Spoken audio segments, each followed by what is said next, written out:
पश्चिम महाराष्ट्रातील कोल्हापूर, सोलापूर, सातारा, सांगलीसह कर्नाटकात दुचाकी आणि कार चोरणाऱ्या फिरोज नवीलाल मुल्ला याला स्थानिक गुन्हे अन्वेषणच्या पथकाने अटक केली आहे। त्याच्याकडून 20हून अधिक गुन्हे उघडकीस आणत 21 दुचाकी, एक कार असा 16,10,000चा मुद्देमाल जप्त केलाय।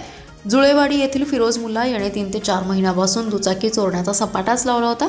एसटी मधून कोठेही जायचा, तिथून येताना दुचाकी चोरून घेऊन यायचा। त्यानंतर 10 ते 15,000 रुपयांना दुचाकी वापरण्यास देत होता।